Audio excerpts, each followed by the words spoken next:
So I was busy putting.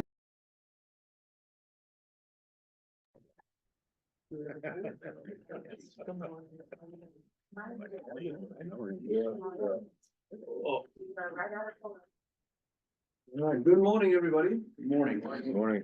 Thank you for your presence and attendance today. I'm trying to read. I'm driving to read also. It seems that we are just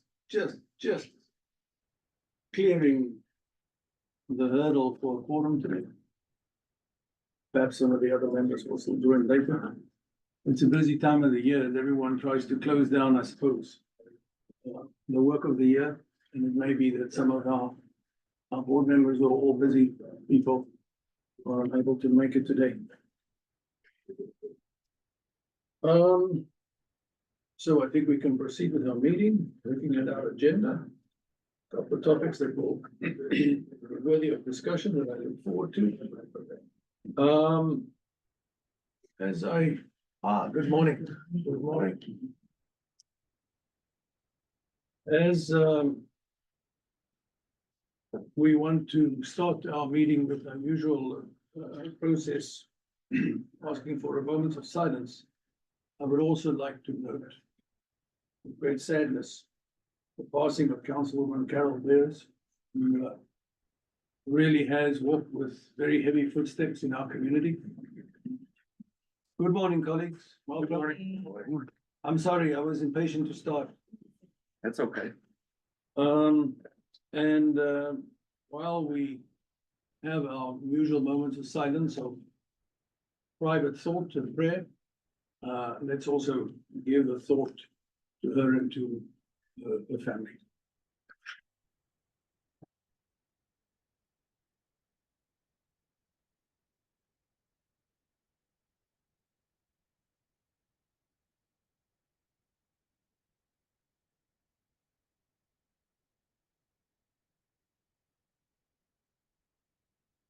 All right, I would like to ask our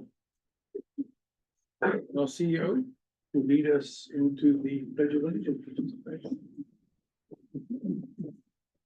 Pledge allegiance to the flag of the United States of America and to the republic for which it stands, one nation, under God, indivisible, with liberty and justice for all. Thank you very much, Charles. We have a big audience today, so I'm pleased always to see a level of interest from community and staff. I would also want to acknowledge the presence today of Cheryl Zuckerman, our chair of the Caravan Advisory Committee. Thank you for, there you are. Thank you for your continued interest and support and participation. Are there any comments from the public at this time?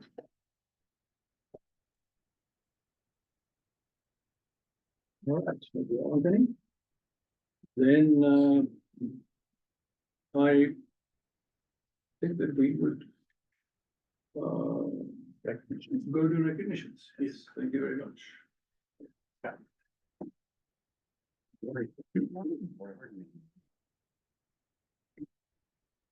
Today marks a very special moment in Carta's history.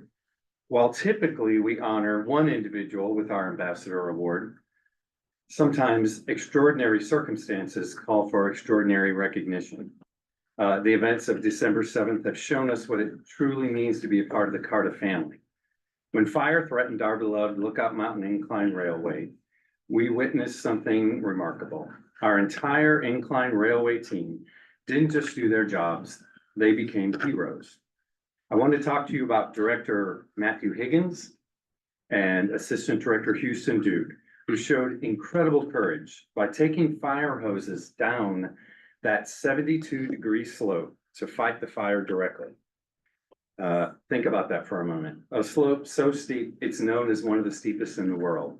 And they took it upon themselves to protect our historic treasure.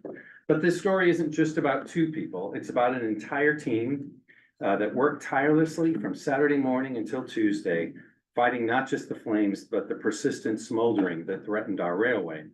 Every member of this team stepped forward, taking on whatever tasks were needed in the moment. They worked wherever they were needed, however they were needed, for as long as they were needed. For 4 days, this team worked relentlessly. They stayed, they fought, and they preserved a piece of Chattanooga's history for future generations.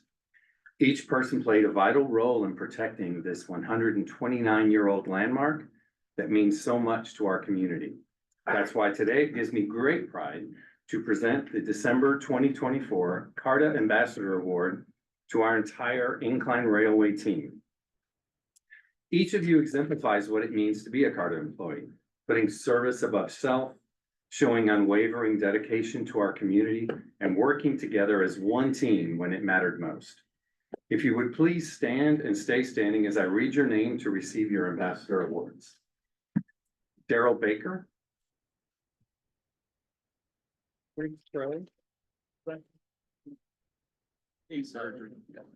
Daryl Baker, Chris Crow, Houston Duke. Michael Freeman. Kyle Green. Alexander Hera. Roger Hayes. Matthew Higgins. Michael Knott. Travis Leak. Cody Pace. And is Elaine Schlick here? Elaine, she's not here. Okay. We'll get her award. You've not only protected a historic landmark, you've written yourselves into history. Thank you for showing us what it truly means to be CARTA ambassadors. I'd like to invite Mr. Frazier and Chair Nyson to join the railway team for a photograph of this special occasion.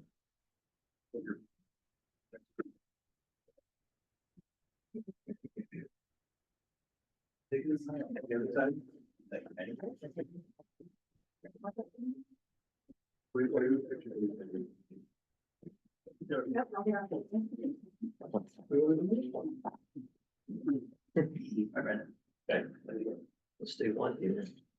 On three, 1, 2, 3, and then today, place just for.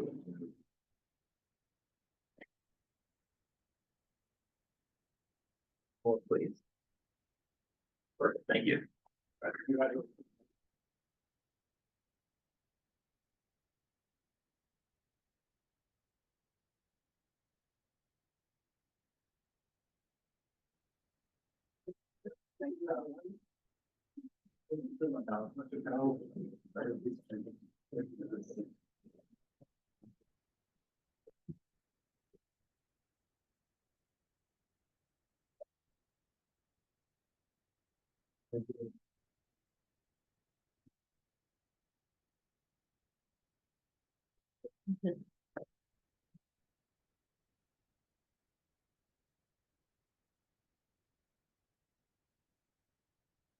Chairman Nyson, we've just had the pleasure of honoring our incredible Incline team with a CARTA Ambassador Award.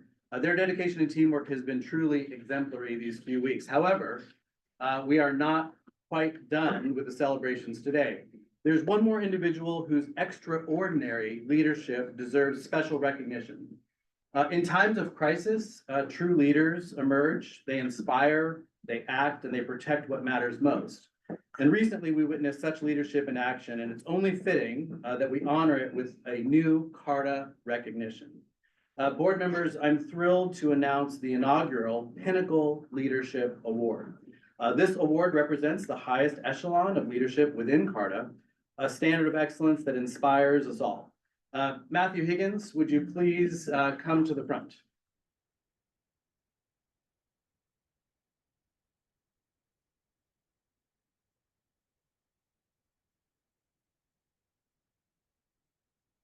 Matthew, your quick thinking and courageous actions during the fire at the Incline Railway went far beyond the call of duty. You didn't just manage a crisis, you led by example, stepping up and leading your team to preserve a cherished piece of Chattanooga's history. But this award is not just about one moment of bravery. It's about your more than 35 years of unwavering commitment to CARTA and the Incline Railway. Your dedication has been the driving force behind countless improvements, innovations, and successes. Matthew, you embody the qualities that we value the most: courage, integrity, and unwavering commitment to excellence. Your leadership not only saved the Incline, but has also inspired everyone around you to reach new heights. On behalf of CARTA, our board of directors, and the entire Chattanooga community, it's my honor to present you Matthew Higgins with the inaugural CARTA Pinnacle Leadership Award. And so, yes, please. Sir, thank you very much. Excellent work. Thank you. Congratulations.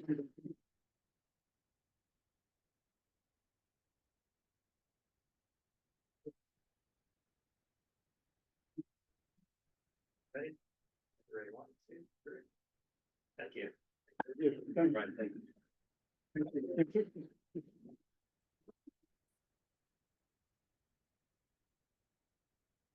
As we conclude this special moment, I want to extend my heartfelt gratitude to Matthew Higgins and the entire Incline team for their unwavering dedication and exemplary service. Your hard work and commitment not only uplift our organization, but also enrich our community. Thank you very much, everybody.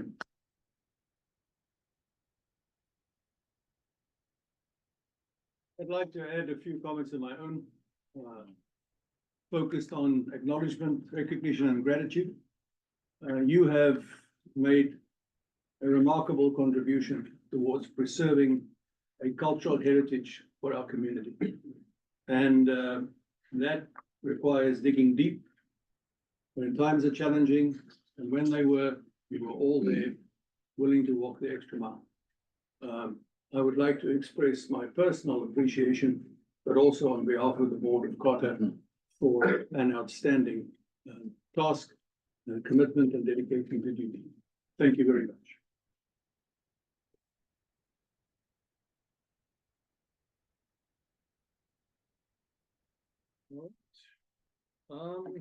Shall we move on? Yes.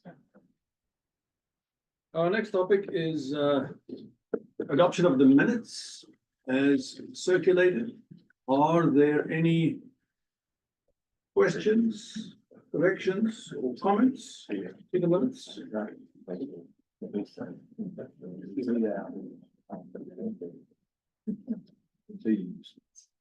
None? Well, then I can have a motion to approve the minutes. Motion to approve. Second? Second. All those in favor? Aye. Any opposed? That's all approved as distributed. Thank you. Our next topic is a special presentation. So Scott, would you lead us through that, please? Yes, thank you. Today, we have a special presentation that beautifully illustrates the long-standing partnership between CARTA and the Ames Center, Chattanooga's leading psychosocial rehabilitation facility.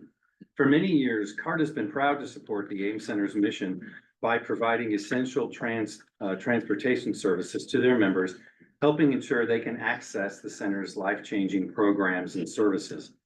The Ames Center has been a beacon of hope in our community, offering support and opportunities for adults living with serious mental illness to build fulfilling, productive lives. Today, we have the privilege of recognizing one of the Ames Center's talented members, Mr. Randall Jones Sr., who is present today.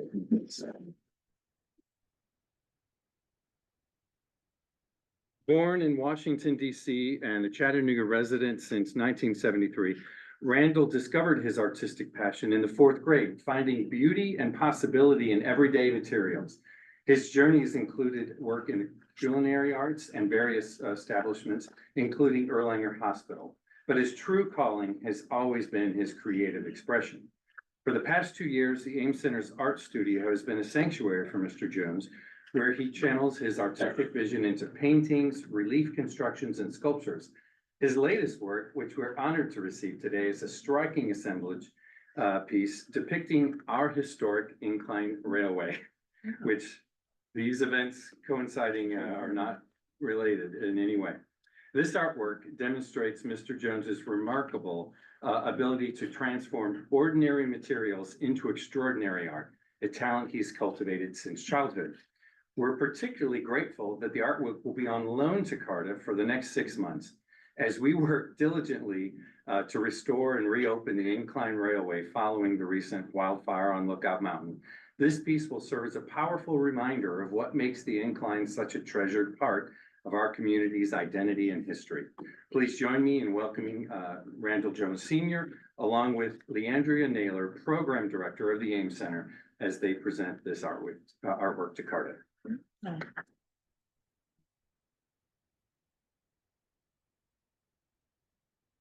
Wherever you like.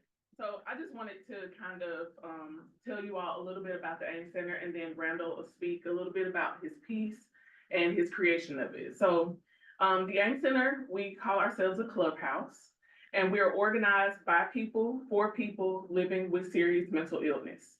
We are intentional about creating connection and community. Many of you may not know, but Ames Center is a part of an international network, Clubhouse International, that there are clubhouses all around the world, over 250. So Ames Center, we know that people living with serious mental illness is twice as likely to be lonely. And loneliness is comparable to someone smoking 15 cigarettes a day, to their health, their physical health. So, Ames Center is a special place. It's a place where people can find a sense of purpose, a sense of belonging, being around other people who have experienced similar things, seeing others you may identify with, and it can help you bring happiness and satisfaction and a sense of quality to your life. All a part of this partnership model of members and staff working side by side. As one of our members, Patricia, says, Ames Center is home and Ames Center is family. So one thing that we believe is that Clubhouse works, and we see that every day in our members, and just like Randall. Would you like to say something about your piece? And then one other thing, I wanted to introduce the other staff members that are with me. We have Judy Mogul here. She's our visual arts coordinator. So she's in our media, our art area, and she works very hands-on with all of our members who are working on different pieces of art. And then I have Teresa Osborne. She is our director of IPS services. So it's our employment program that we have. And then Lauren Mann is our development director. So she helps us with the money. It's Randall. Yes, my name is Randall Jones, in Chattanooga, Tennessee, just starting to get into art with my culinary arts. I was a chef, in a job corps, that trade. That is my, trade and profession. Got injured, disability. So, I was on Social Security and they asked me to, find something I can do to try to get out of Social Security, and I'm trying to get into local art in the community of Chattanooga, Tennessee, with other local artists and different communities as an artist. This is some of my pieces, one of them at the Ames Center that I've been doing and finished to start off as a mental illness recruiter for the Ames Center. I go to counseling and things to solve my problem. I believe is what the art is, the mind and the body and soul. So that is what makes me happy to do things that people like to see and enjoy. It took me 6 months to make this. I'll be at the Ames Center a couple of hours a day. And I find pieces out in the city where I be at, and I go put them together. That's what I put together at the Ames Center. A couple of hours a day, 6 months. Yeah. Oh, and when I was a child, my parents took me on the incline. And we went on the tour and visited the tour and may have knew some people who lived up there, my parents. And we would come down and we would visit the gift shop. And we always buy the little glass eyepiece, you know, put the pictures in for memories. Right. And that is something that I may still have around or enjoyed. And the incline, I enjoyed riding up and down, going at a slow pace, electric pace. And enjoying the view and you see the whole city through the view, where you pay the money to pay. And that's something I enjoy. And the bottom of the incline, the gift shops. And the woods and the railway, I watched the railroad work on it all my life since I'm 55 now. So I enjoy the train and railroad. Something else I had as a child train. Thank you.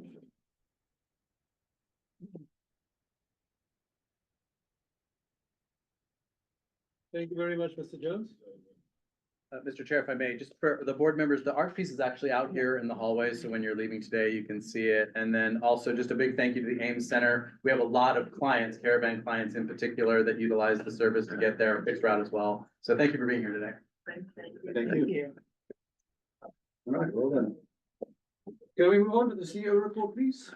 Mr. Fraser? Yes, sir. Good morning, Chair Denison, members of the board, fellow colleagues and members of the public. Thank you for joining us today. Several good news things to report, and of course, an update for you on the incline as well. But starting with the Main by 24 parade, happy to share that CARTA participated in the parade this year, showcasing our co-branded City of Chattanooga and CARTA battery electric bus. It was particularly heartening to see many of our CARTA employees sporting their special red winter CARTA caps. And we were delighted to welcome Director Evett, a veteran of this cherished event. This was a great opportunity to put CARTA front and center in the community. And it was easy to see that folks were really happy to see us while we were out there on the parade route. This was a great 24-hour festival, and a special shout out to CARTA Santa Claus, trainer and supervisor Dwan Bush, who really leaned into his character, so he's pictured there into the bottom right. Next up, I'm pleased to report that CARTA is fully engaged in Plan Chattanooga, a comprehensive planning initiative led by the Chattanooga Regional Planning Agency, the RPA. This ambitious project will create detailed area plans for all areas of Chattanooga. And through some intentional outreach to the city and RPA, CARTA's 3 mobility domains shown on the slide will be integral components of this important planning document. Our 3 domains, the fixed route, paratransit, and microtransit network, number 1, number 2, the parking and shuttle network, and number 3, the mobility hub network. In the end, this plan will include a mobility layer that highlights all of the growth plans for these 3 domains in each of the 8 areas defined in Chattanooga. And so an important note for the board members, you're aware that CARTA has gone down the road of several transit studies. We had Jarrett Walker, we had VIA, Design Studios doing one now. All of those plan documents will be incorporated into this document. So all of that work is not for naught. It will be incorporated and reflected in this plan. So we're happy about that. Next up, we've launched our first hour free parking program. This started with a free day of parking on December 1st at both Shuttle Park North and Shuttle Park South. And this initiative, which officially began December 2nd, offers the first hour parking free of charge, making downtown Chattanooga more accessible to residents and visitors alike. The primary goal of this pilot project is to provide the public with safe, clean, and affordable parking in the downtown core, which in turn will help drive economic impact. And on a related note, with parking, in partnership with Mayor Kelly's office, Director Brent Matthews and I will take the lead on creating an overarching downtown parking strategy. And a little bit different than historical efforts, we will be overtly including partnerships with the private lot and garage owner operators. And so this week, in fact, for the first time, Mayor Kelly and I convened representatives from AA Parking, Omega Parking, Laz Parking, Bright Base Parking, Republic Parking, and the River City Company to collaborate on making downtown more convenient parking for the public. The biggest takeaway that I had from this, really a listening session, was that there are ample opportunities for partnership. So these private lot owners and operators have their own challenges. And so really, I think the opportunities to work together, the city, CARTA, all of the private lot owners will really make a huge impact. Because of this. Could I interrupt you for a moment? Sure.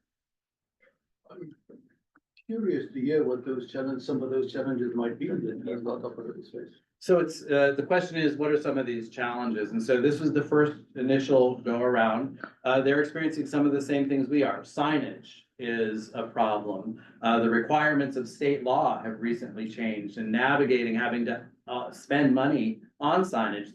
One of the folks shared with us that they just spent almost $50,000 on all new signage, only to have the state law change, and now they've got to go back and revisit that. So that's part of the problem. Technology, there's all types of competing technologies at the table, making it difficult for a patron, a parker, to know what to do next. And so I think that there's a lot of opportunities for lining these things up. And what I was gonna say, if I've answered your question, as some of those, is that you may recall that we have partnered with Modi, which is a real-time parking inventory app. We've temporarily put a pregnant pause on that rollout because of these opportunities with the private lot owners that have also made some technology investments. We want to make sure that all of those integrate. So those meetings with Mayor Kelly and I will continue month to month, and we will come up with a comprehensive parking strategy. So we'll be bringing that back to the board. Next up, part of our ongoing outreach efforts with elected officials and stakeholders. We recently conducted our second windshield tour with District 8 Councilwoman Marvine Noel. We literally toured her district in a car, showing her, number one, how CARTA currently serves her constituents, but really more importantly, listening to her talk to us about ways that her constituents could do better with improved service. And so I just want to take a minute and show you on the far right. It might be a little bit difficult to see on the screen, but I'm going to refer you to handout in a minute. The map here in the light blue is District 8, and then the lines, the darker lines, are our fixed route. We have a lot of service in Councilwoman Noel's area, and so it was really good for us to spend some time together, showing her where the infrastructure is, showing her where service is not, and hearing from her directly. You'll be, I think, pleased to know that one of her biggest concerns is customer service and how people are interacting with bus operators, parking resources. And so she wants us to keep an eye on that. But on your at your desk there, take a minute and let you know that this windshield tool document is the documents that we are creating for each district. And so if you thumb through it, it shows you our services that are in the district, shows you the district map, ridership on fixed route, ridership in caravan. And this becomes really our talking tool. So we'll be creating this for each district. And we plan to have windshield tours with each council member once a year moving forward to keep that conversation going. So a good experience there. Next up, Share Your Christmas. I'm particularly proud to report that CARTA continued its long-standing tradition of participating in Channel 3's Share Your Christmas food drive, which we've supported since 1986. This food raiser benefits the work of the Chattanooga Food Bank. And if you recall, board members, we, for 3 days this year, allowed people to pay their fare with a can of food, which we then in turn donated. And so the news is out. CARTA provided the largest donation during this cycle of all of the donators. So, yeah, over 2 tons of food. So this is a project that we can really feel proud about. I want to thank Director Evitt for really participating. I know that he was one of the elves that was putting out cans of food at bus stops for riders to use if they didn't have their own can to donate. Next up, want to just share with you, we hosted an employee holiday gathering in the maintenance break room, complete with food and prize giveaways and special appearances by the Grinch and Santa. It was also wonderful to see our Cardiff family come together. I want to thank Director Bill Nye for joining us for lunch on that day. But in particular, we all really owe a big thank you to Cindy Beal, who is the general manager and CEO of Southern Credit Union, who sponsors this event for Cardiff. It really makes it possible for us to do. So thank you to the credit union. Also, moving on, next, you may have seen in the parking lot when you were coming in today, we are testing out a new Ford E-Transit electric passenger van. We have it on loan from our partners at Model 1 for the next 90 days. The goal here is to test and see, could we have some sort of configuration? And this is something we've been doing. We've had the E-Jest here before. We could use this on Car2Go or for shuttle routes, but we will need feedback from our own employees. What modifications will we need from our riders as well? So if you have an opportunity, it is parked downstairs. You can peek your head in and have a look at that. Okay, now for an update on the Incline Railway. Naturally, I'm aware that everyone is anxious to know the details about the costs and the time frame to bring the service back online. And while we don't have all of those details yet, the team is working diligently to restore service. So allow me to provide you some of those details here today. First, and as a reminder, there were no injuries or deaths in this event. So start there. We're very happy about that. Second, there was no damage to the upper or lower station or either of the vehicles. So again, good news. And then third, and importantly, Cardiff does carry insurance coverage that will address the fixed assets that were damaged, and it will cover the net lost revenue that we will incur from the vehicle, from the system being shut down. So all of these are good news items, but we still have quite a ways to go. So our assessment and reconstruction process is underway, and it includes a large but functional team of internal and external resources. So external, we are fully engaged with our insurance broker, McGriff, our insurance provider, Public Entity Partners, PEP, our insurance adjuster, Lucas Heyman, for the project. Our on-call engineering partner, CSR Engineering, has been on site multiple times over the last 2 weeks. Our rail installation vendor, Railworks, has been on site to assess the situation. Our vehicle manufacturer, Brooksville, is involved, and others. Internally, obviously, we've had the Incline team, Director Matthew Higgins, 100% focused on this effort. Also, Director Brent Matthews, with his facilities oversight, is involved in the project. Chief of Staff, Scott Wilson, heavily involved working with all of the jurisdictions to see if we can get an emergency declaration, which also may provide some relief funding for us. Chief Financial Officer Sonia Sparks is working diligently on the accounting piece of this. We've got to be able to demonstrate the lost revenue. So there's a lot of paperwork going on with that as well. And then, of course, I'm involved as well. So the team is working almost every day, every other day. We're having group meetings, team meetings to expedite this. It does look very likely that we will get an advance. We will have that information probably by Monday. They're working through that to advance us upwards of $500,000 to start the process of being able to deal with all of this.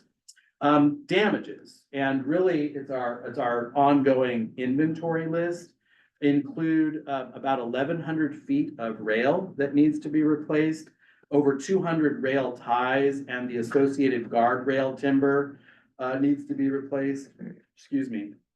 Over 5,100 feet of the 1.5 inch heavy duty cable.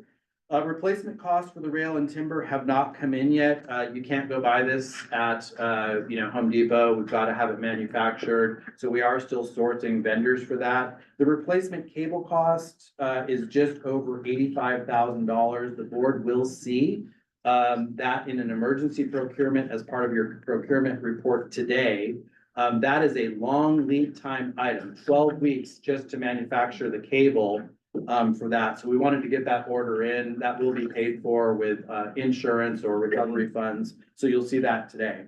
The engineering and incline teams are still working on the actual reconstruction detail.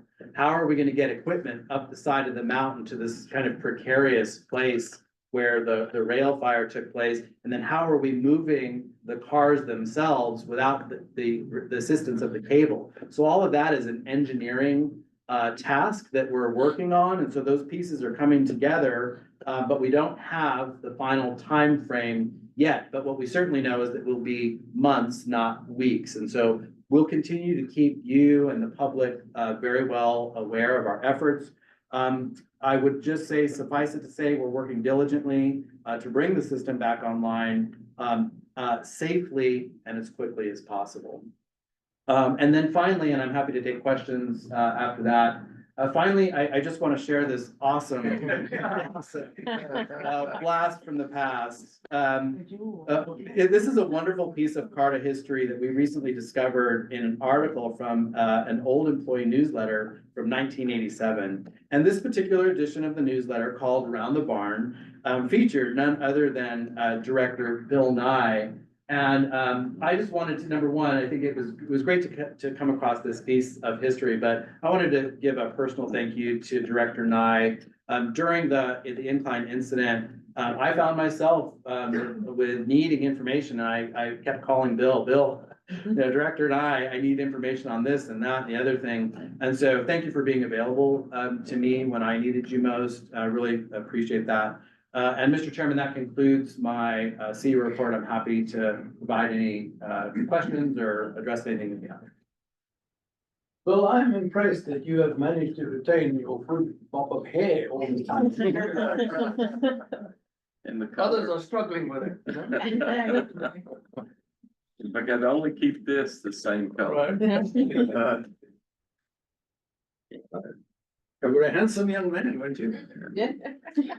Any questions or comments to the CEO report? Yeah, just a, I guess a comment and a question. The windshield tours, just want to say what an exemplary program that is. It appears to be just unbelievably well organized, and cannot imagine how useful it is to a council member and to that council member's district. When you're thrown into that job, to be able to get this kind of briefing is so valuable.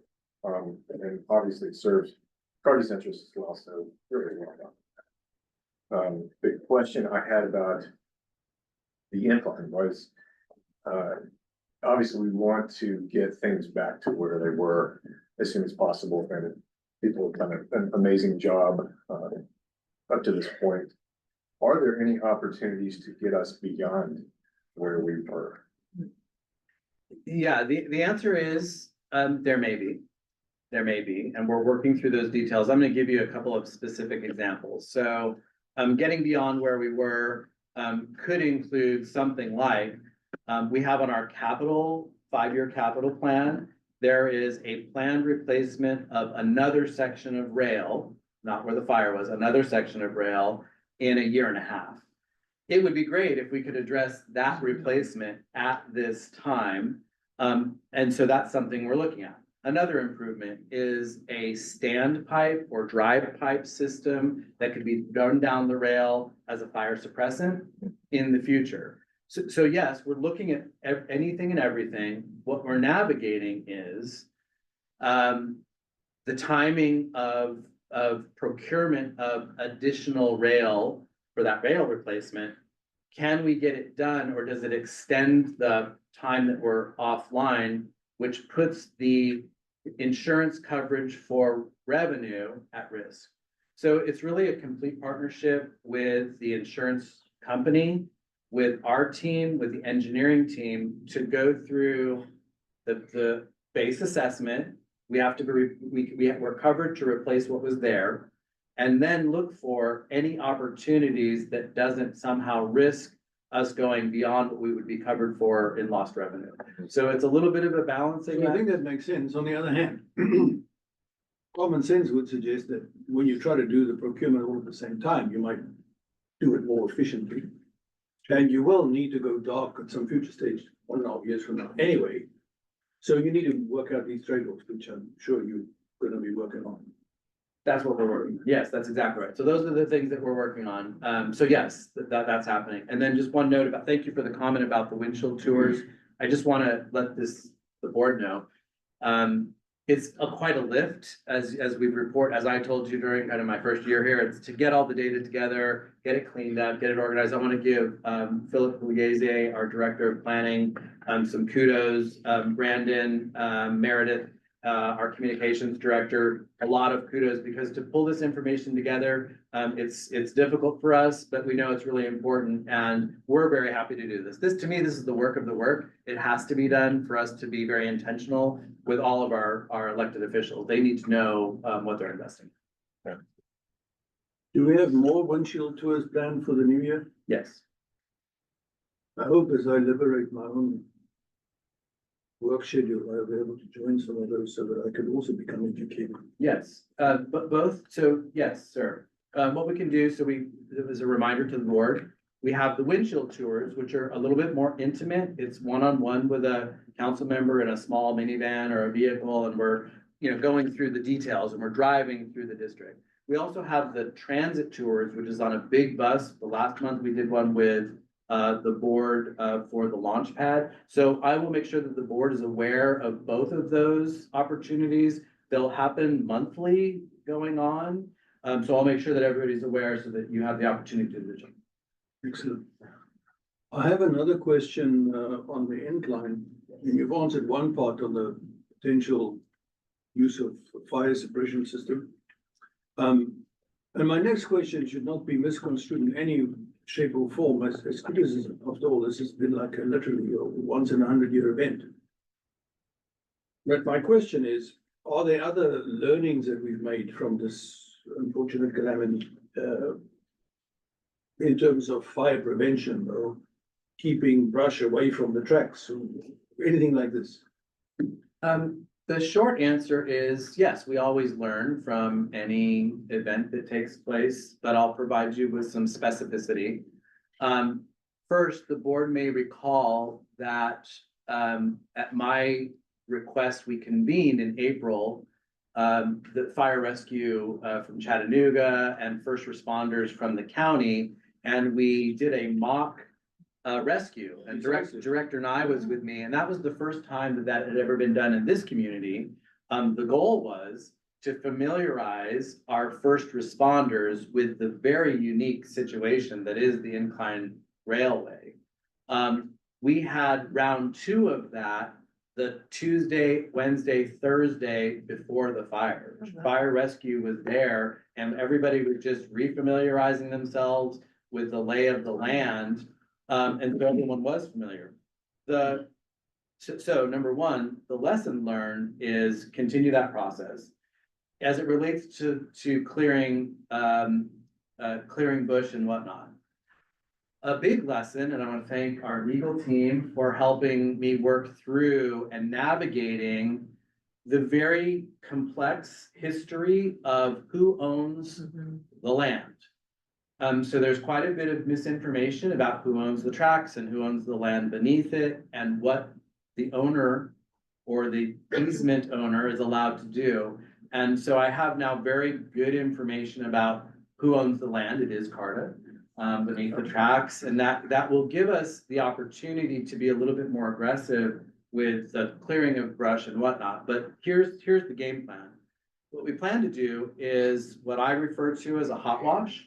Hot wash is we plan to bring in all of the partners. So all of the responders, all of the property owners, because you've got the City of Chattanooga, you've got Lookout Mountain, you've got National Park Service, you've got all of these emergency responders as well. And we will come together in a non-threatening way to go through who did what when, and how can we do it differently should this happen again. So it's a very prescribed.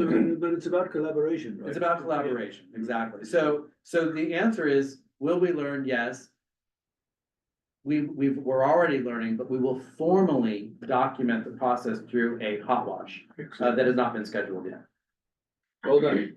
That sounds like. Chairman, can I add, just to add to your question, obviously this process showed us some of the areas where we might be vulnerable, but I imagine it also showed us some areas where we had strengths. And I wanted to, for example, I think I was telling you earlier, you know, growing up, you always have your friends saying, wow, well, what happens if, you know, if the car's gonna go down the mountain, it will just, do the emergency brakes work? Did they work in this circumstance? Oh, yeah, It appears they the did. the system worked exactly as it should. Yes, so this was an opportunity in a sense to show that some of the measures we have in place are effective. And to dispel some of the myths or fears of the community. And I just think that's a positive thing that we should take from this. Yeah, concur. Thank you. And we'll partner with, there's lots of people in the community that have reached out that would like to engage with us as we bring the service back online and help educate and inform people about the safety, about the maintenance that we do, about the talented staff that we have. And so we will use that as an opportunity when we're preparing to bring the service back online. But yeah, I think these are reasonable questions. They're good questions. These are the questions I would expect from the board as we're navigating this, and we stand ready to respond to other questions as they come up. But I'm hopeful that we're on the right track. If I can just really quickly throw a few more compliments out, I do want to also say that this document is both comprehensive and user-friendly, which are usually at odds. This is incredible work. So great job on that. The food draft piece, it just speaks to this new leadership's team willingness to say, just because we've done something this way in the past, we don't have to do it going forward. Changing that from a single day to a 3-day event didn't just triple donations. What typically happened was by the time that day came around, that special day, you didn't really know until it was already active, so you didn't have a way to react. So we didn't just get 3 times the amount of donations at the food bank. We had exponentially more food as previous years. So I want to thank everybody that worked together to change that to a 3-day event, just to raise awareness. And then also Maine by 24 was, I can't believe going down Main Street and having people yell, "We love Carta, we love Carta." And we were at a certain point, we ran out of candy and we were giving out beanies. And everybody's like wanting these beanies so badly that after the fact on Reddit and on social media, everybody's like, where do we get these beanies? Where do we get these Carta beanies? I heard that you hired all those actors.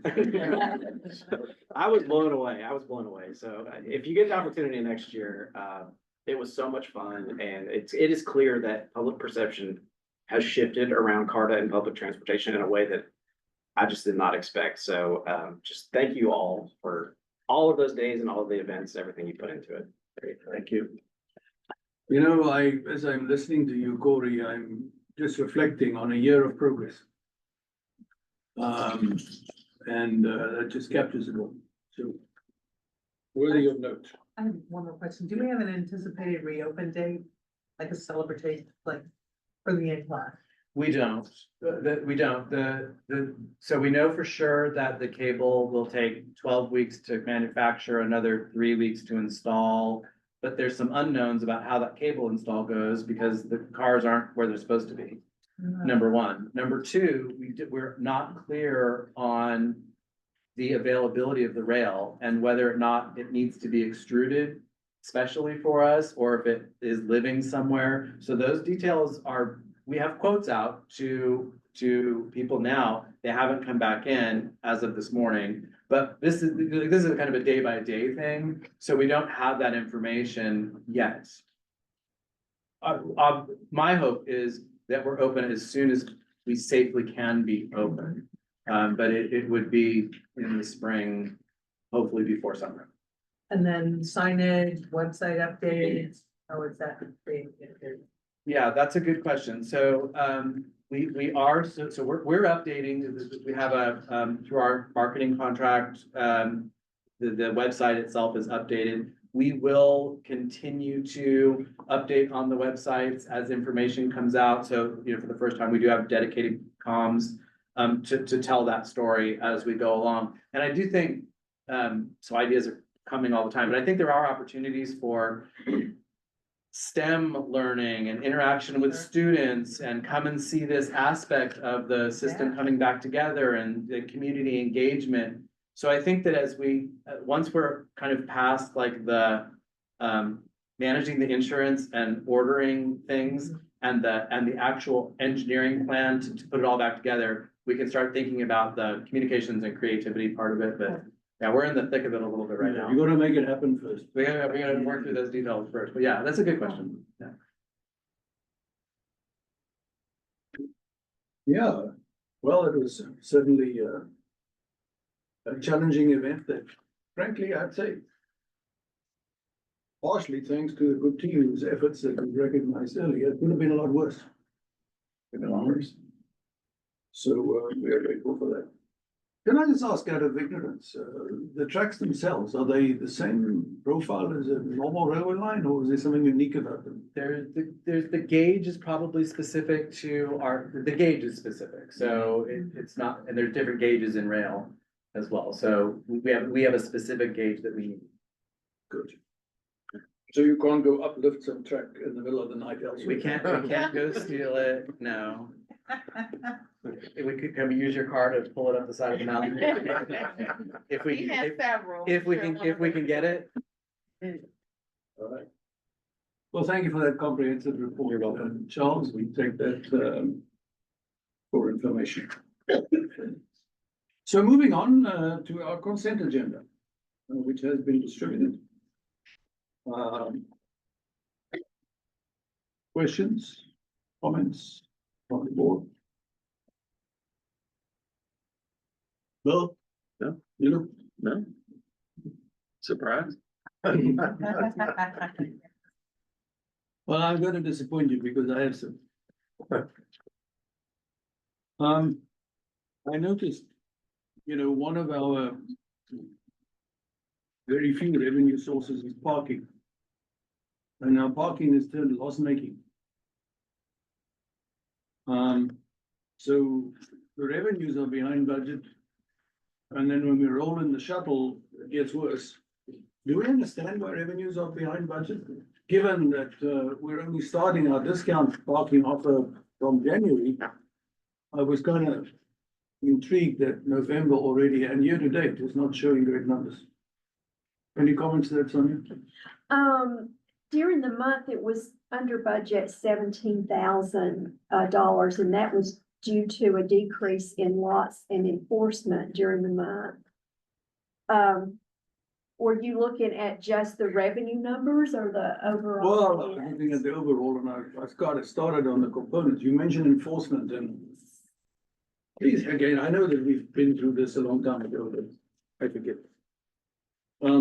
So enforcement, for example, it shows there, if I understand the figures, that we've had revenue from enforcement of 87,000, but the cost of enforcement is 276. Am I understanding the numbers correctly? Yes, let me look at them. Enforcement on meters was 86,723. And meters and revenues for meters during November was 185. So the 271 was a combination of both, and then the on-street enforcement expenses, were 276,000. So Um, I'm having a bit of a Can headache. you speak to any reason that increase? I don't have a detailed line item by line item for the month. Sorry, I think we need to. I think that's a little bit deceiving because you have the Carter salaries on there also in those expenses. So I mean, that's not all Home Street expenses. I mean, that's expenses from all the lots within those expenses. That is not just Home Street, that's expenses from every location we have within those expenses. So I would ask you then to break this down, because we need to understand apples and pears. Yes. At face value, it would appear that we spent $274,000 to collect 86 or 87, which is not a good plan. Included in that is a one-time additional expense of $21,000 for charge points. And that's the software for all of the electrical charging meters. That's for all vehicles, an opportunity to use. We pay that in an annual amount and expense it monthly, but we incurred 4 months of expenses in that in this 1 month due to the timing of receipt of their invoice. So 21,000 is non-recurring expense in that. I know So that it's might not explain bulk the of it. deviation to actual versus budget, I understand. Yes. But yes, even but the, not- could I just, I don't wanna belabor the point, could I ask for a more detailed breakdown I of will, I have a part. the revenue coming from enforcement versus the full? So if you were saying to me that there are personnel salaries related to the parking lots that are incorporated in the line item that reads enforcement, can we break them up so we know what we're talking about? Yes, Okay. yes. While I'm on my soapbox. I do need to observe, looking at the year to date and November in specific. So November was a bad month, and I understand it's largely driven by the pay cycle. That we got 3 payment periods in 1 month. That has influenced the deviation, but even on the full year basis. I know this is gonna be an unpopular comment, but our caravan costs also are really running, I don't wanna say running away, they are very high. And the delta between revenue and expenses is problematic. And if I roll in Car2Go, which is, I just know from anecdotal evidence, and I haven't got the data that was distributed in the finances specifically broken out for Car2Go. I suspect the situation for Car2Go is even worse. I know that we've spoken several times now at looking at all revenue sources, which includes fares.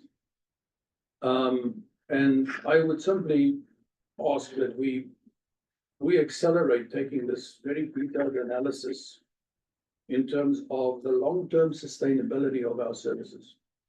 And looking at the deltas between revenue and expenses and bringing these into alignment with the real value delivered.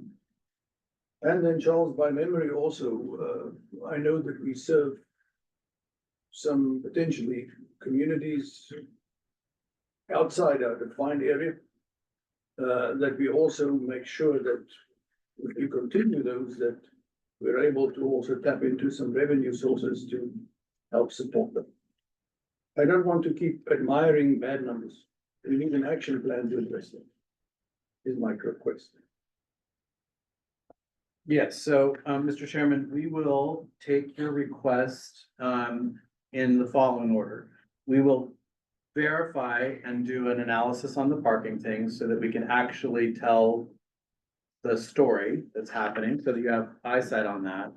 And then as it relates to, the overall numbers, at our committee meeting last week, I presented to the members a detailed, revenue recovery ratio for each service, which we will, I will go over with you as well. And the board will receive a draft budget at next month's meeting. We will be managing the budget very overtly. We will make very strategic decisions on how to balance the budget properly. So in my mind, all of those things are in progress and underway as planned. So I apologize that I was unable to attend the last ExCom meeting due to business taking me out of town. As a matter of interest, which of the board members were able to attend last week's Friday meeting? Our treasurer was there, Director Nye, Director Freeman, your vice chair. I appreciate that. And so I may have some more questions that come from my not participating at that meeting, which will arise under agenda item 10. And since there's several other board members who are in the same boat as I feel less guilty about asking questions at that time. So thank you for that feedback. Do you mind if I ask just clarification, so maybe we're on the same page.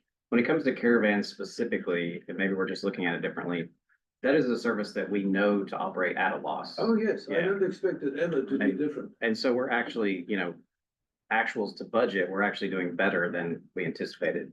Okay, I just wanted to make sure. Yeah, no, I don't anticipate this to be anything else. I just want to make sure that as we are looking at the strategy to address operational effectiveness, that we take this into account as well.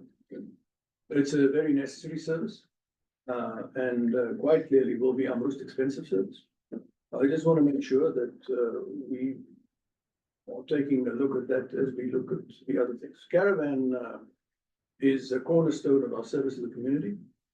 Carter Go is another high value add, but also one that from the statistical report we see is growing in ridership quite rapidly. I'm intrigued as to why suddenly Saturdays are so popular. But if it continues to grow at this rate, the financial deficits will continue to grow. So we better get our arms around that quite quickly as well. That's the reason for my comments.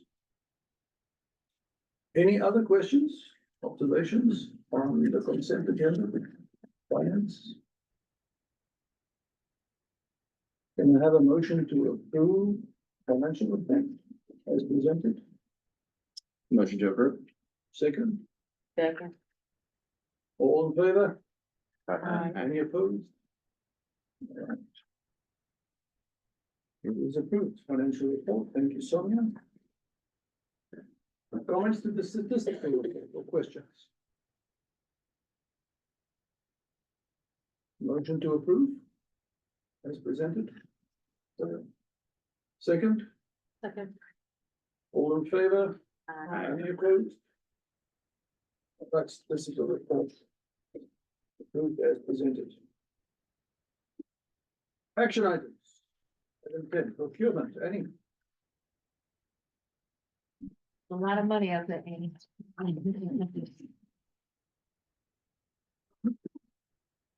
Morning, Chairman Denison, Board of Directors, our colleagues, Mr. Fraser, and the public. I'm going to provide an update for the December procurement report. Just a quick reminder from last time, the report's divided into 4 areas. 1, approval of contracts over 50,000. 2, board approval of the use of the request for proposals process. 3, report on sole source procurements, and 4, report on emergency procurements. Currently, I'm only bringing a report for sections 1 and 4, approval of contracts over 50,000, report on emergency procurements. As we work to update our policy for approval by the board and create the appropriate procedures to support the policy. Included in your packet on page 17 is my procurement report memo. So big picture on the screen there is we're looking for approval to enter into contracts with 5 consulting firms as shown on the slide for a 5-year period, and we have not to exceed amounts listed. I've also included a report on CARTA's recent emergency purchase of the incline railway cables that were severed during the recent fire. So this month, staff is requesting approval for the selection of consultants for on-call planning services. This is the first time that CARTA has had an on-call planning services contract. Typically, procurements for individual planning efforts were completed on an as-needed basis. This will allow us, with parameters, to move a little more quickly on the procurement side of things for the planning categories outlined above there. Staff is requesting a 5-year agreement with each consultant listed on the slide in the associated categories. A not to exceed amount has been listed for each consultant in each category for this 5-year period. Consultants were able to submit in all categories, but were only eligible to be awarded up to 3 contracts and categories shown on the slide. The consultants recommended for award are Arcadis for transit operations and service planning for not to exceed amount of $1,825,000. CDM Smith for business services for not to exceed amount of $800,000. EXP US Services for transit management support, not to exceed amount of $600,000. Kimley Horn for design and construction services for a not to exceed amount of $1.1 million. EXP US Services for transit vehicles and maintenance support for a not to exceed amount of $500,000. Kimley Horn for facility assessment and design for a not to exceed amount of $550,000. Arcadis Professional Services for transit technology support for a not to exceed amount of $1 million. And ATG LLC for safety training and security planning for a not to exceed amount of $680,000. This procurement was completed through a request for proposals for professional services procurement method, which requires that CARTA evaluate proposals with criteria that do not include price. Pricing is evaluated for reasonableness once consultants are chosen through the evaluation process. Hourly rates range from approximately $100 to $350 based on position, since they were consistent between each consultant and category, and similar to the pricing CARTA has received for other consulting services, pricing for each consultant was considered reasonable. The RFP was released on May 21st and 9 proposals were received. CARTA advertised this procurement in the Chattanooga Times Free Press, included a web classified ad in Mass Transit, included a notice and link to the RFP on CARTA's website, and sent the RFP to 14 interested proposers. Proposals were evaluated with following criteria: qualifications and experience of the prime consultant with projects of similar type and size, 50 points. Indication of sufficient staff for all facets of proposed work, 20 points. And consultants' past record of performance on similar projects, 30 points. Upon approval, CARTA will enter into not to exceed contract amounts for each of the consultants listed on this line.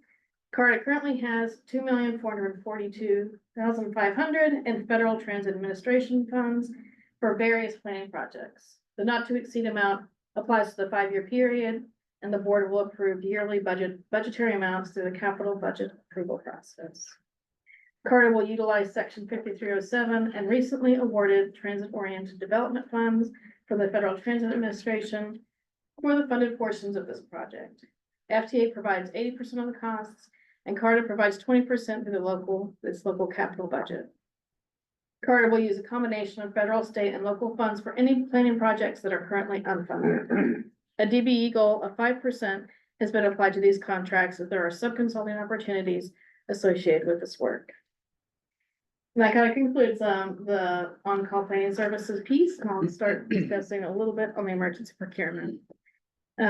This is shown in section D1 of my procurement memo on pages 18 and 19. On Monday, December 9th, CARTA contacted the firm that was the winning proposer in last year's cable replacement project to provide pricing on replacing the cables as they were severed during the fire at the Incline Railway beginning on December 7th.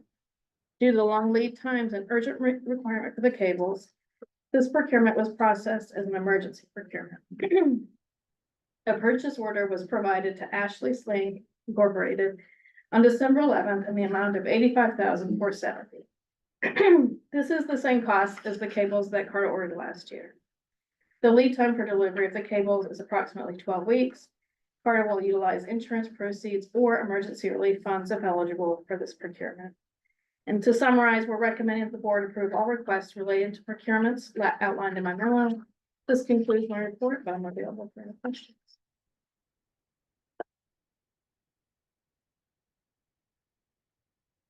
Colleagues, any questions?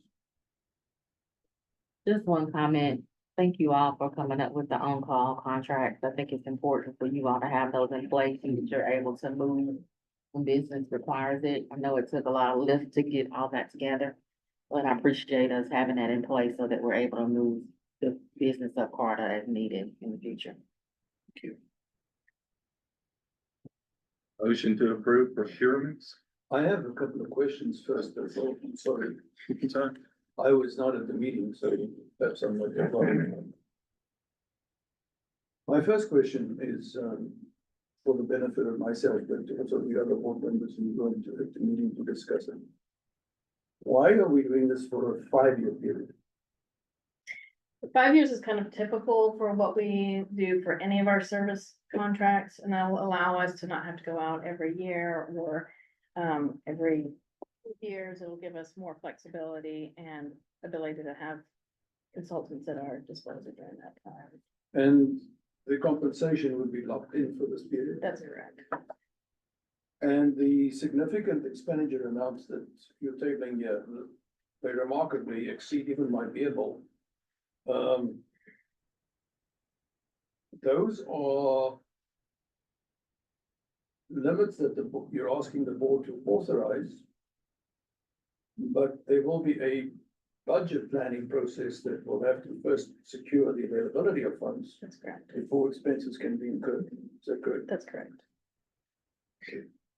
And the budget itself will obviously go through the normal approval process and discussion and elaboration by the board. Okay.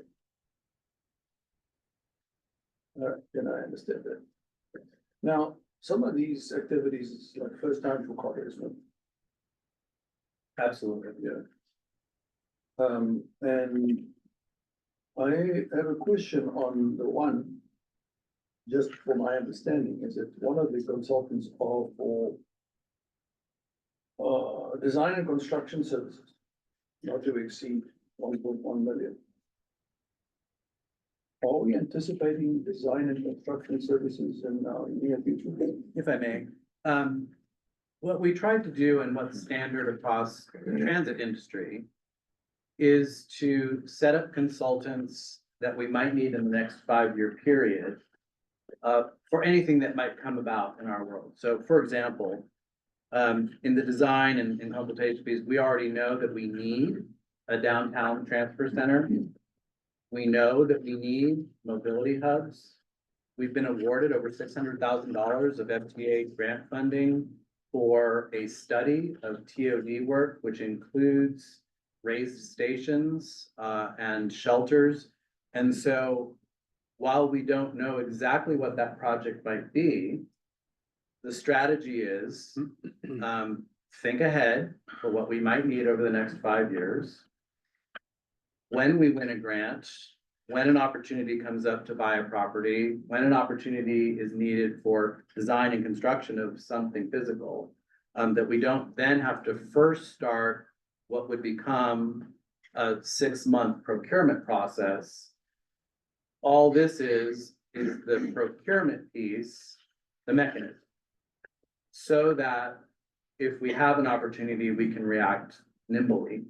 So the answer is yes, I would anticipate that in the realm of work that we do, there could be design services. I'll give you another example.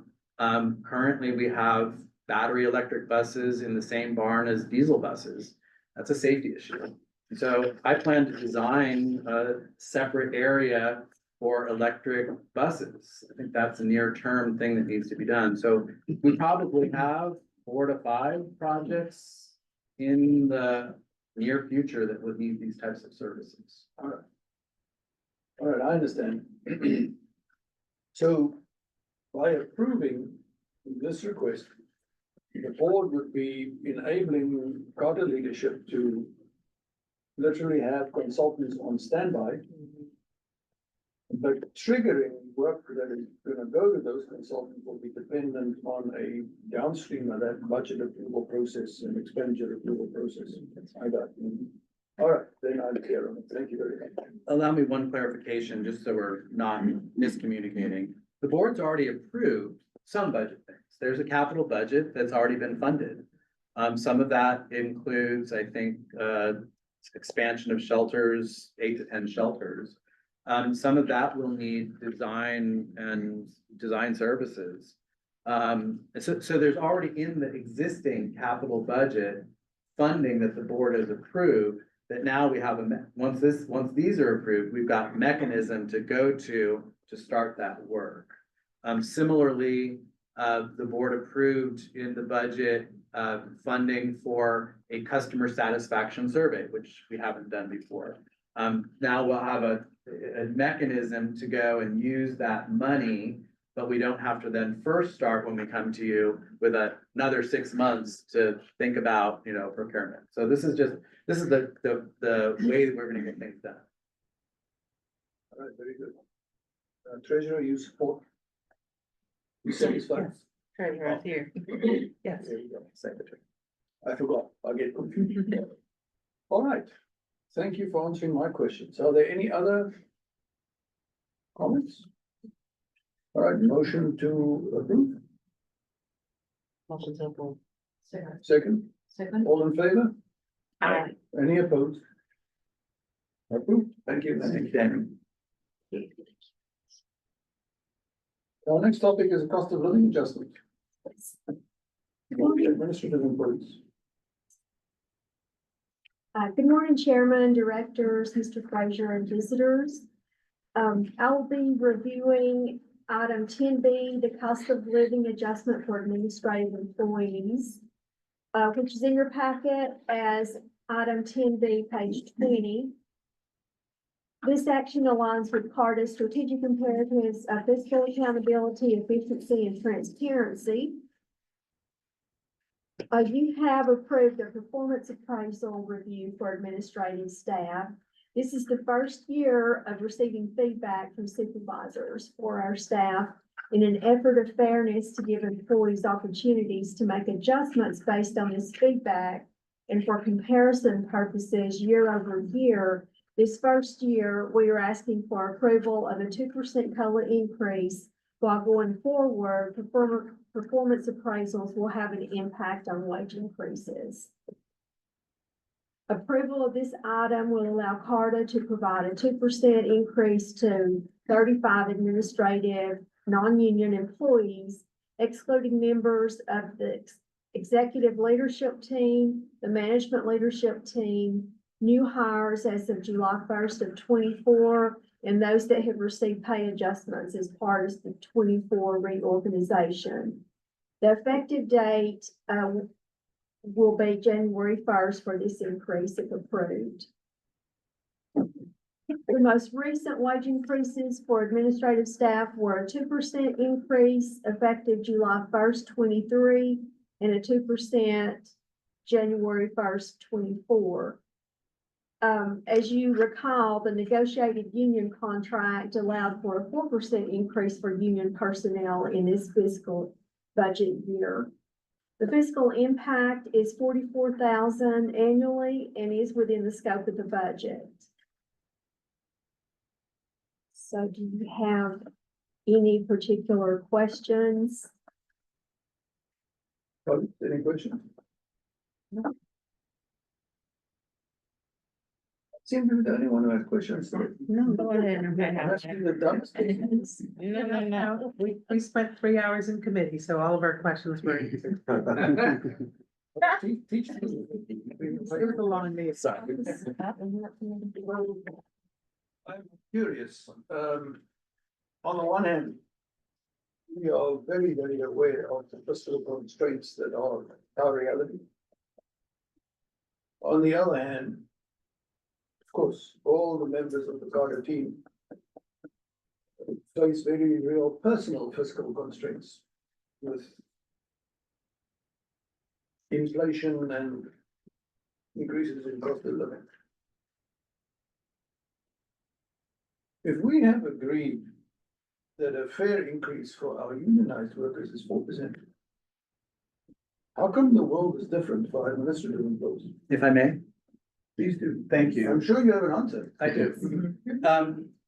As everyone knows, we have a budget to follow, but the jobs of our frontline employees are quite different than our office employees. And so I feel very comfortable with where we ended up with our negotiation process.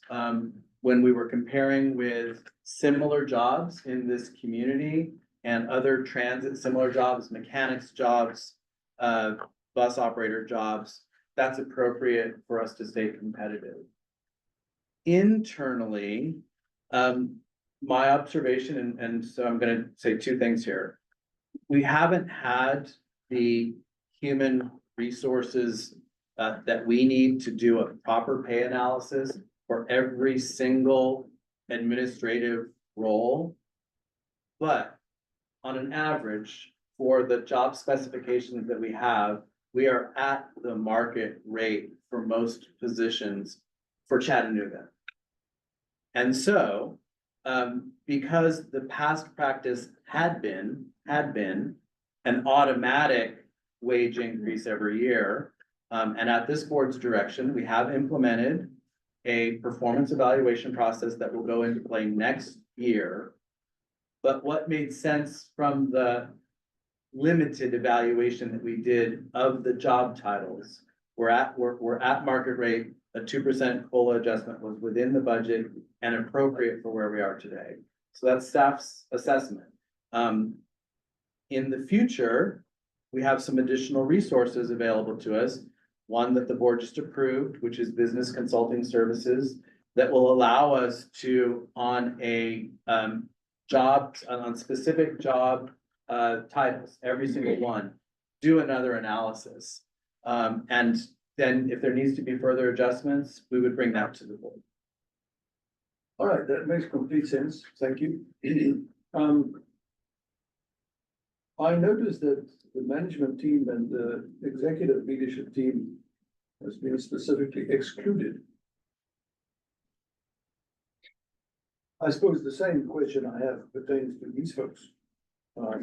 Is your answer the same as well? The answer is similar, but maybe perhaps slightly different. So in the tight budget, what we wanted to do was address the folks that we could.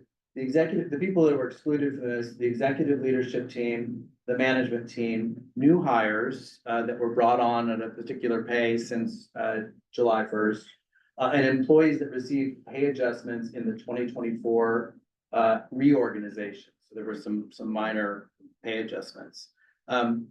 For all of this team, my assessment is that everyone is at the right level. It's a competitive wage for what we've done historically. We will formally assess that during a performance review process at the end of the fiscal year. Charles, I'm highly confident that you are not only building, but wishing to retain, of course, a high performance team as we work all in the same direction to reshape Carter into the high performance organization that we have set out for ourselves. Attracting and retaining key talent, of course, is a crucial part of that.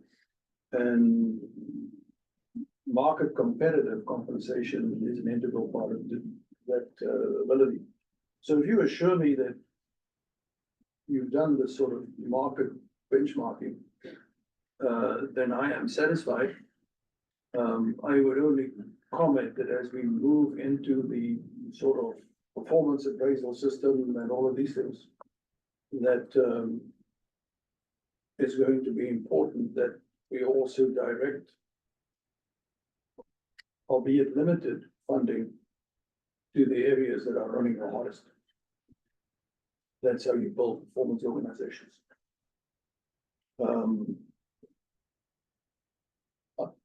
Elsie, did I see you again? Yeah, I think you may have just said it, but in the future, we're still looking at performance-based increases at budget and results, the board.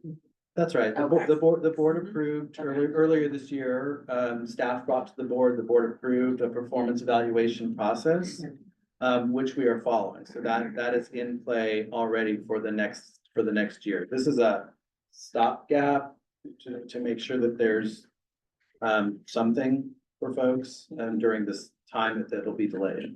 I just wanted to reiterate that. So Sharita, I know that you've spent a bit of time on this, and my questions are not, second guessing the good work from the leadership or from yourself. It's more for my own edification. But I usually like to understand things I vote for. Sure. Otherwise, I could vote for the wrong things and they not know why. All right, there are no further questions. Can I have a motion to approve? Motion to approve. Second, Second. all in favor? Aye. Any opposed? All right, motion is approved. Thank you very much. And thank you for the good work in preparing that. Moving on to old business. More information, please.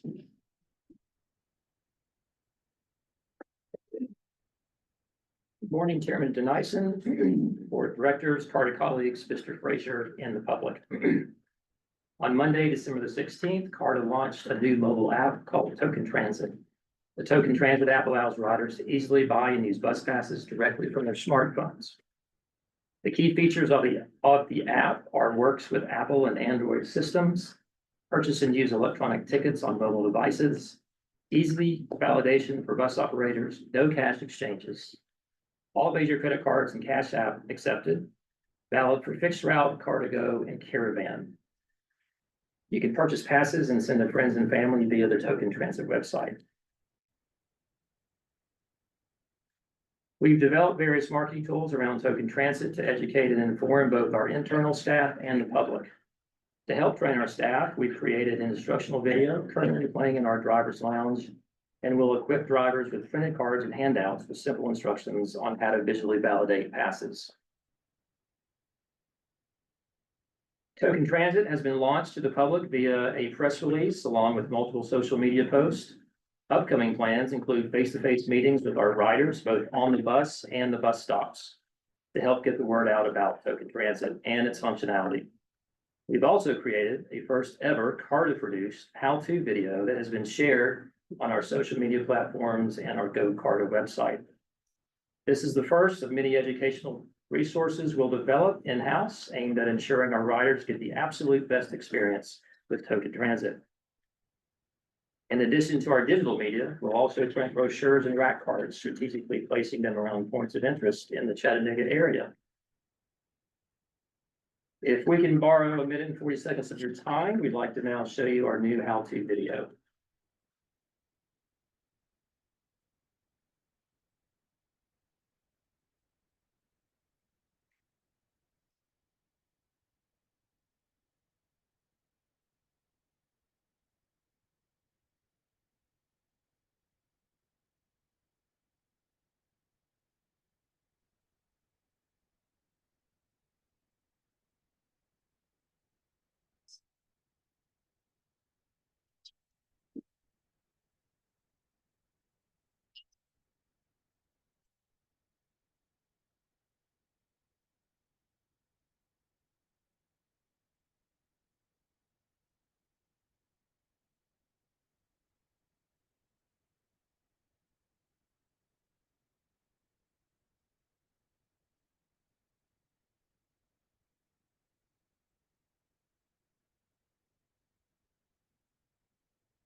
Okay. Token Transit will also be promoted through external and internal signage created and placed on buses to help gain awareness and promote use. Here we have the QR code on the screen for those of you who would like to download the app and take it for a test drive. While you are downloading the app, I'm happy to report that our President Strickland was recently quoted in the Chattanooga Times Free Press's quotable section about the Token Transit launch. Thank you. And I quote, "Mobile ticketing will save a lot of time when passengers are boarding the bus versus passengers recharging passes once they board. We are extremely happy to move forward with this modern technology." Thank you, President Strickland, for your positive press and your support. That's all I have, and I'm happy to answer any questions. Thank you very much, Brad. A couple comments. I got to use this last night. It was very easy. Got a 7-day pass, and then I went ahead and bought a 24-hour pass in advance just to go through the purchasing process and make sure that was all straightforward. It really was. One additional piece of education we might want to consider is for single-use passes, just reiterating that those have that expiration, like once they're activated, like, don't activate it until the bus is coming at you, because if the bus is late and you've activated it, you potentially run out of time. So, but otherwise, I mean, bus operators were. How long are they valid for? Was it 10 minutes on first? Yeah, 15 minutes. Yeah. And that's specific to a single use pass. Like, if you have like a 7-day, 24-hour, you hit activate and it starts the countdown of that period of time. So, And that's also very transparent on the app itself. It'll tell you when you activated it and when it's gonna expire. It's got that pulsing thing to let you know that it's active. Again, operators, great experience there, but I'd love to hear if there's any negative feedback later, if people have any issues down the road. I haven't had many people to use it yet, but they are excited about being able to purchase that online.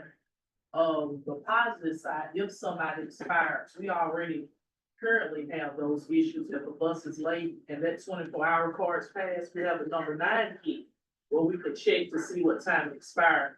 So most of the time, if I'm running a few minutes late, like if I'm supposed to be there at 9:30 and I don't get there till 9:35, and that person's card expired at 9:29, we just go ahead and get the free key because we know on our end that we're running late. So that'll be the same thing we'll do with the mobile ticketing, because you kind of, you can, when you see the expired times, you know you're running late, and as a bus driver, common sense can tell you to punch the free key. And I think our dispatch team is reiterating that with the customers, so that we don't run into that problem. That is awesome that we already have a policy in place for that.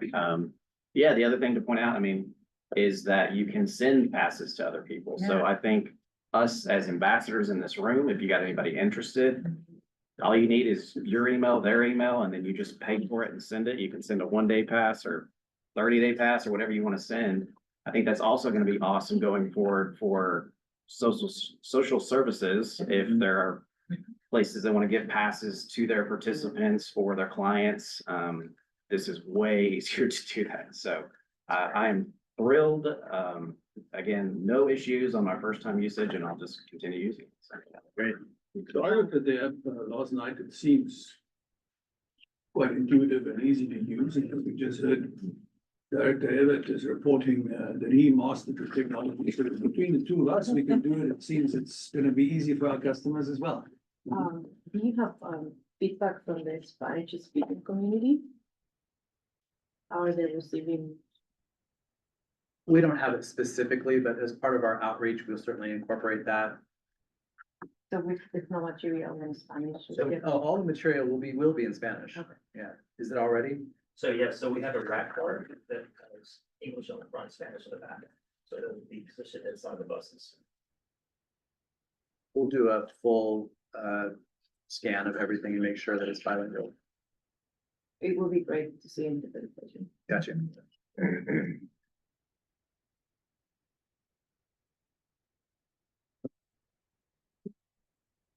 Any other comments?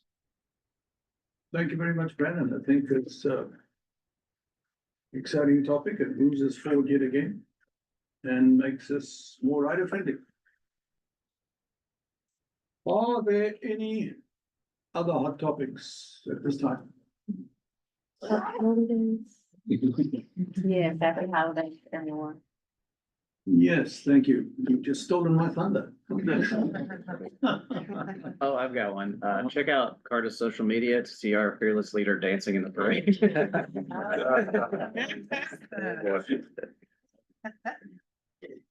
Before I ask for a motion to adjourn, I'd just like to say thank you very much to the Carta team, from the leadership right through to all our employees and members of the Carta organization, to the members of the board.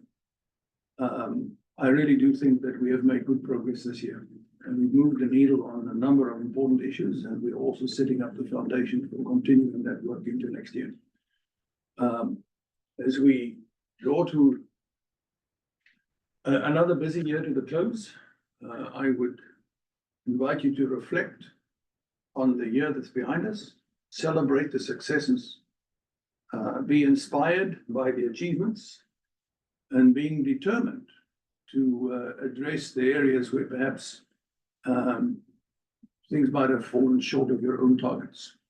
But to remember most of all, that this is a time of celebration. This is a time of, I suppose, reminding ourselves of the importance also of the loved ones in our lives, and that we have much to be grateful for. Please take this holiday season to reflect on these things and to refresh, re-energize and recharge. And we'll come out of the starting blocks next year at full speed.